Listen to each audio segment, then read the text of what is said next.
ನಮಸ್ಕಾರ.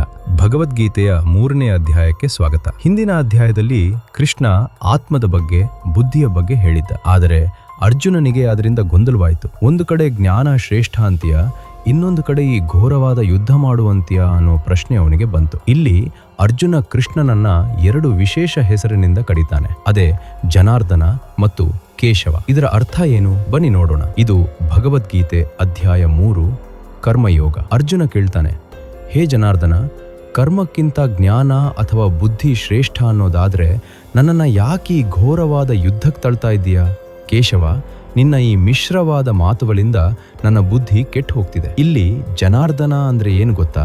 ಜನ ಅಂದ್ರೆ ದುರ್ಜನರು, ಅರ್ದನ ಅಂದ್ರೆ ನಾಶ ಮಾಡುವವನು. ಅರ್ಜುನನ ಉದ್ದೇಶ ಇಷ್ಟೇ, ದುಷ್ಟರನ್ನ ನಾಶ ಮಾಡೋ ಶಕ್ತಿ ನಿನಗಿದೆ ಅಲ್ವಾ ಕೃಷ್ಣ? ಅದನ್ನ ಬಿಟ್ಟು ನನ್ನ ಕೈಯಲ್ಲಿ ಯಾಕೆ ಈ ಘೋರ ಕರ್ಮ ಮಾಡಿಸ್ತಿದ್ದೀಯಾ ಅಂತ. ಹಾಗೆ ಕೇಶವ ಅಂದ್ರೆ ಕ ಅಂದ್ರೆ ಬ್ರಹ್ಮ, ಈಶ ಅಂದ್ರೆ ಶಿವ. ಇವರಿಬ್ಬರನ್ನೂ ತನ್ನ ವಶದಲ್ಲಿ ಇಟ್ಟುಕೊಂಡಿರುವವನು, ಸೃಷ್ಟಿ ಮತ್ತು ಲಯಕ್ಕೆ ಕಾರಣನಾದವನು. ಇಷ್ಟೆಲ್ಲಾ ಶಕ್ತಿ ಇರೋ ನೀನು ನಮಗೆ ದಾರಿ ತೋರಿಸುವಂತ ಅರ್ಜುನ ಕೇಳ್ತಿದ್ದಾನೆ. ಇದಕ್ಕೆ ಕೃಷ್ಣ ನಗುತ್ತಾ ಉತ್ತರಿಸ್ತಾನೆ, ಅರ್ಜುನ, ಈ ಪ್ರಪಂಚದಲ್ಲಿ 2 ದಾರಿಗಳಿವೆ. ಜ್ಞಾನಿಗಳಿಗಾಗಿ ಸಾಂಖ್ಯ ಯೋಗ ಮತ್ತು ಕರ್ಮಠರಿಗಾಗಿ ಕರ್ಮಯೋಗ. ಆದ್ರೆ ನೆನಪಿಟ್ಕೋ, ಕೆಲಸ ಮಾಡದೆ ಯಾರೂ ಸುಮ್ಮನೆ ಕೂರೋಕೆ ಆಗಲ್ಲ. ಪ್ರಕೃತಿಯ ಗುಣಗಳು ನಮ್ಮ ಕೈಯಲ್ಲಿ ಬಲವಂತವಾಗಿ ಕೆಲಸ ಮಾಡಿಸುತ್ತವೆ. ಇಲ್ಲಿ ಕೃಷ್ಣ ಮಿಥ್ಯಾಚಾರಿಗಳ ಬಗ್ಗೆ ಎಚ್ಚರಿಸುತ್ತಾನೆ.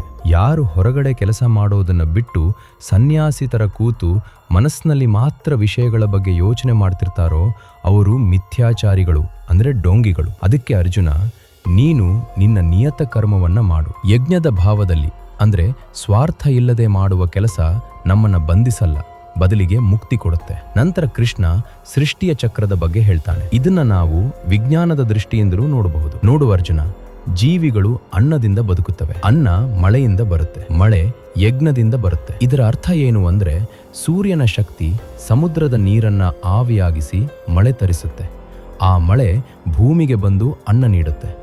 ನಾವು ಪ್ರಕೃತಿಯಿಂದ ಪಡ್ಕೊಂಡಿದ್ದನ್ನ ಯಜ್ಞ ಅಥವಾ ಸೇವೆಯ ಮೂಲಕ ವಾಪಸ್ ಕೊಡಬೇಕು. ಯಾರು ಸಮಾಜದಿಂದ ಬರೀ ತಗೊಳ್ತಾರೋ ಆದ್ರೆ ವಾಪಸ್ ಏನು ಕೊಡಲ್ವೋ ಅವರು ಕಳ್ಳರು. ಮುಂದೆ ಕೃಷ್ಣ ಲೋಕ ಸಂಗ್ರಹದ ಬಗ್ಗೆ ಹೇಳ್ತಾನೆ. ಅರ್ಜುನ, ಜನಕ ಮಹಾರಾಜನಂತ ಜ್ಞಾನಿಗಳು ಕೂಡ ಕರ್ಮ ಮಾಡ್ತಾ ಇದ್ರು.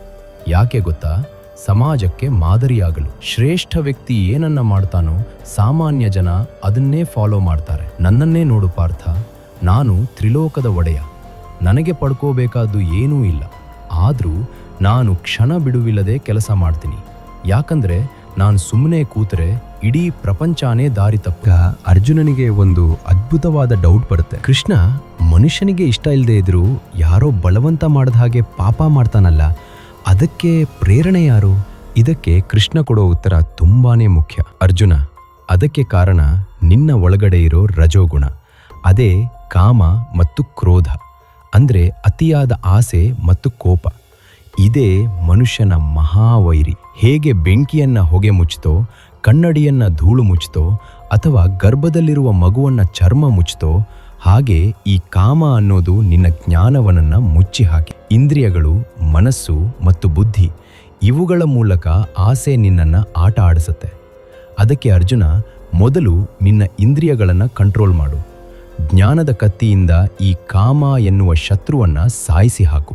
ಹೀಗೆ ಕೃಷ್ಣ ಓಡಿ ಹೋಗೋದು ಪರಿಹಾರ ಅಲ್ಲ, ನಿಂತು ಕೆಲಸ ಮಾಡೋದೇ ಯೋಗ ಅಂತ ಸ್ಪಷ್ಟವಾಗಿ ಹೇಳ್ತಾನೆ. ಮುಂದಿನ ಅಧ್ಯಾಯದಲ್ಲಿ ಕೃಷ್ಣ ಒಂದು ರಹಸ್ಯ ಹೇಳ್ತಾನೆ. ಈ ಯೋಗವನ್ನ ನಾನು ಕೋಟಿ ವರ್ಷಗಳ ಹಿಂದೆಯೇ ಸೂರ್ಯನಿಗೆ ಹೇಳಿದ್ದೆ ಅಂತ. ಅರ್ಜುನನಿಗೆ ಶಾಕ್ ಆಗುತ್ತೆ. ಕೃಷ್ಣ, ನೀನ್ ಹುಟ್ಟಿರೋದು ಈಗ ತಾನೆ, ಅಷ್ಟೊಂದು ಹಳೇ ಕಾಲದಲ್ಲಿ ಹೇಗೆ ಹೇಳೋಕೆ ಸಾಧ್ಯ? ಈ ಪ್ರಶ್ನೆಗೆ ಕೃಷ್ಣ ಏನು ಉತ್ತರ ಕೊಡ್ತಾನೆ? ಅದು ತುಂಬಾನೇ ಇಂಟ್ರೆಸ್ಟಿಂಗ್ ಆಗಿದೆ. ಅದನ್ನ ಮುಂದಿನ ಸಂಚಿಕೆಯಲ್ಲಿ ನೋಡೋಣ. ಈ ವಿಡಿಯೋ ನಿಮ್ಗೆ ಇಷ್ಟ ಆಗಿದ್ರೆ ದಯವಿಟ್ಟು ಲೈಕ್ ಮಾಡಿ, ಹಾಗೆ ಮರೆಯದೆ ನಮ್ಮ ಯೂಟ್ಯೂಬ್ ಚಾನೆಲ್ಗೆ ಸಬ್ಸ್ಕ್ರೈಬ್ ಮಾಡಿ. ಧನ್ಯವಾದಗಳು.